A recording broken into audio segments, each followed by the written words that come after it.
So, you have only one day to spend in Kyoto as part of your 7-day Golden Route tour of Japan. After reading the tour book, you select Kinkakuji Temple, Tenryuji Temple, which includes the bamboo forest, and shopping in Arashiyama. And if time permits, you have one more must-see site. Although you would love to visit the Rionji Temple, known for its Zen garden, or the Kiyo-Mizudera Temple with its famous balcony view, you select the Fushima Inari Shrine. The Fushima Inari Taisha is known throughout the world for its 10,000 vermillion torii gates. It is the head shrine for the more than 30,000 other Inari shrines located across Japan. The shrine sits at the base of the Inari Mountain, which reaches a height of 764 feet above sea level. The main path to the top, round trip, is stated to be 2.5 miles, and according to the brochure, takes about 2 hours for the young and healthy visitors who often rush through for the bragging rights of reaching the top. For those of us who are up in age, 3 to 4 hours is a more reasonable estimate. Physically challenged visitors can still enjoy the main buildings, and there is a hidden elevator behind the main shrine that connects with the start of the Senban torii gates. With an extra effort, the inner shrine, Okusha, can be reached as well. Inari was originally the kami god of rice and agriculture, but is also known for the protection of merchants. The intense red color of the gates is thought to protect against evil forces and symbolizes peace and harvest. The color is composed of a mixture of mercury and red earth, a time-honored method used to preserve wood. Legend has it that a fellow by the name of Iroku no Hata no Kimi of the ancient Hata clan shot an arrow into a target composed of rice, which then turned into a swan and flew away. Eventually, the swan landed on the top of a mountain where rice began to grow. Inari Mountain is named for this miracle. Ina being Japanese for rice, and Inari derived from inenare, meaning becoming rice or growing rice. The Fushimi Inari Shrine was founded in 711 by that same Hata clan, 80 years before Kyoto became the capital of Japan. Originally built on the top of the hill, it was moved to the base of the hill in 816 to protect it from earthquakes. The Honden, or main hall, was built in 1499. The main hall houses the shrine's most precious and sacred objects. The shrine's principal deity is Uka Nomitama no Kami, the goddess of rice and food, who is closely identified with the god Inari. The Uka in the name means grain and food, indicating that it is the deity of harvest. The huge Romon gate was built in 1589 by the powerful warlord Toyotomi Hideyoshi, one of the three leaders responsible for eventually unifying Japan. The highlight of the shrine is the rows of torii gates. The entrance to the torii gate-covered hiking trail starts with two dense parallel rows of gates called Senbon Torii. Sen is the Japanese term for 1,000. It is famous for its thousands of vermillion torii gates, which straddle a network of trails behind the main buildings. The torii gates that straddle the trails are donations by individuals or companies, and you will find the donor's name and the date of the donation inscribed on many of the gates. A donation is around $2,700 for the smaller gates and can cost as much as $7,000 for a large gate. The foxes, or kitsune, are regarded as messengers of Inari, are found in the form of statues throughout the shrine grounds. If you look closely, you will see that the fox holds one of four objects in its mouth: rice straws, a scroll, a ball, or a key. The ears of rice represent the harvest. The scroll is a symbol of wisdom that supports Inari's ability to make any wish come true. The stone ball is jade, a treasure, a symbol of the spirit of the deities. And finally, the key opens the grain warehouse. Often the fox's tail contains a tuft of ears of rice. You will also notice that most, if not all, of the foxes have a red bib. Similar bibs are seen on statues called Ojizo-sama, the guardians of children. It has been said that long ago, the parents of deceased children placed a red bib on these statues to protect their children in the afterlife. The color red protects against evil spirits. The stone foxes are usually dark in color, but the legendary fox is white, signifying invisibility, like the kami gods, or a good omen. On arriving at the shrine via train, the main entrance is just across the street.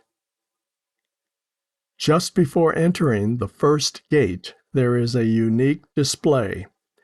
The kitsune, a fox with rice straw protruding from the mouth and rice ears on the tail. After passing through the first tall gate, you will see a second gate ahead. Once passing this, the huge Romon gate comes into view. The warrior statues on either side of the gate are believed to protect the shrine from evil spirits. On the left is a typical temezuya for cleansing yourself before approaching the shrine.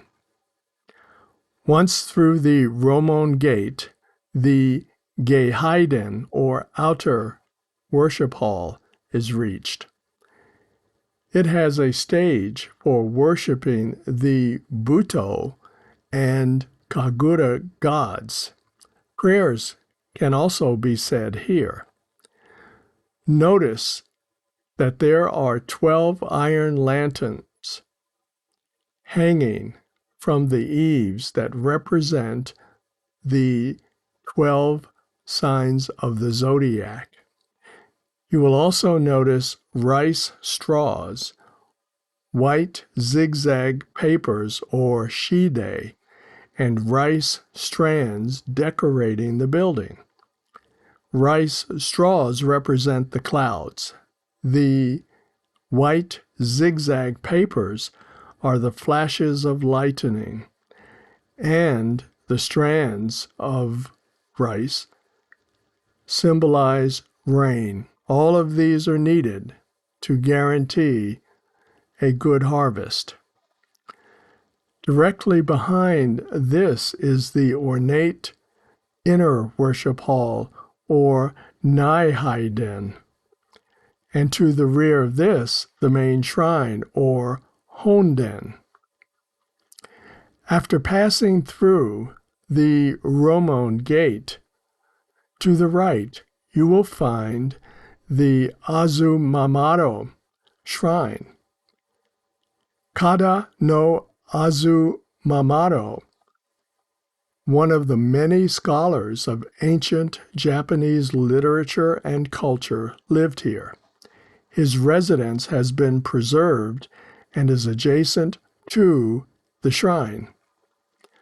Also on the right is the Kaguraden, where traditional music and dance by the Miko shrine maidens are offered to the gods during special events. To the left of the main shrine is an office/information building, or Juyoso, where you can purchase little torii gates, amulets called omamori, wooden imu boards, and fortune-telling paper strips called omikuji. Maps of the trails are available here. Just ahead is the Gonden, a place where the gods are temporarily moved when the main shrine is being modified. Just past the information building and to the right, ascend the stairs to the next level.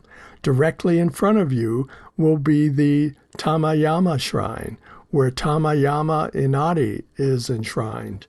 The building to the left of that is called the Kumo Susho, and it is where offerings are left for the kami that live on Mount Inari. As you move to the right, you will reach a colorful shrine called the Divine Horse House. Inside is a life-size white horse statue that represents the horse that the gods use. The shrine was built in 1938. You may notice some cards on the floor inside.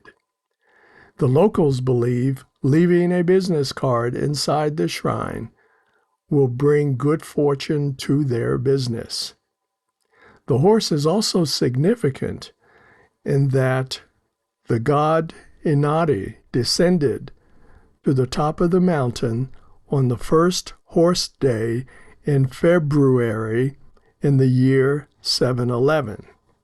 After leaving that shrine, go up another flight of stairs to face the Okumiya Shrine. To the left of that is the Byakosha Shrine, which is a small shrine that is dedicated to the kitsune, or the fox. At this point, you have finally reached the Senbon Torii. As this popular site is always crowded during the main tourist season and on weekends, there are only two ways to get that perfect photo void of people. Visit before 9 a.m. or after 5 p.m., or by hiking further up the hill, where there are many similar spots, but very few people. The end of the Senbon Torii Gateway, you will reach the Okusha, or inner shrine. The Okusha Shrine was originally built in 1499 but was destroyed in the 1700s and later rebuilt. The present structure was completed in 1975. To the right, in the rear, you will see Omokaru Ishi, which means heavy and light stones. Two rocks are positioned on top of stone lanterns. According to legend, these rocks can predict if a wish will come true. Simply approach one of the lanterns, bow, and make a wish. Then lift the stone. If the stone feels lighter than what you thought it would be, your wish will come true. If it feels heavier, the wish might be denied. But don't despair. This is just a legend. Continuing up the trail, look to the left for an entrance to a small shrine that contains a remnant of a pine tree called Neagare no Matsu. Ne means root and price. Agare means going up, so the name means root that is up, and touching this root will cure arthritis of the lower back and knee. It will also give a special blessing for those who have a business. The next big attraction is the beautiful Shin-ike Pond. The shrine by this pond is called Kumataka. The pond is surrounded by many rock altars and small shrines erected in honor of various deities. There is a belief that when you are looking for someone who is lost, you face the pond, clap your hands, and an echo will come from the direction where the lost person can be found. This shrine is noted for its worship stone, which is engraved with the name of the deity Kumataka Okami. It is also known for having the most candles of any shrine at Fushima Inari. After leaving the pond, you will soon reach an unnamed intersection with a sign pole. You then go to the right, and you will next arrive at a long beige building. This is the last restroom for some distance, so take care of business here. The only other restroom is at the Gozandani Shrine far ahead. Of note is that there are several little shops selling drinks and snacks all along the way, so don't despair. The next waypoint is the Mitsusuji intersection. This offers the choice of going in 3 directions. You will take the path to the right to continue the trek to the top. Continuing up the path, passing several small shrines, the next big stop is Yotsusuji, or the crossroads. This area has small shops selling souvenirs, drinks, and snacks, so resupply your needs at this point. This is also the spot known for its fantastic view of the Kyoto Valley below. Yotsusuji is also the point of no return for the final trek to the top of Mount Inari. The trail splits into 2 directions, either one of which leads to the mountaintop, and the Ichinomine Shrine. After visiting the shrine, complete the loop back to Yotsusuji and then back to Mitsusuji. Stay to the right to return to the main shrine area by an alternate route. Unfortunately for me, Time and fatigue ended my mountaintop quest at Yotsusuji. In the comments, I have placed links to several videos that cover the entire trek from the beginning to the top of Mount Inari. However you enjoy Fushima Inari Shrine, you will have a memorable experience. Local residents pray at the shrines. Some walk or jog the trails for exercise. Some tourists only visit the main shrine area and the Senbon torii gates, while others make the pilgrimage to the top of the mountain. All will take away from this experience a deep understanding of the cultural and religious significance of this sacred place to the Japanese people.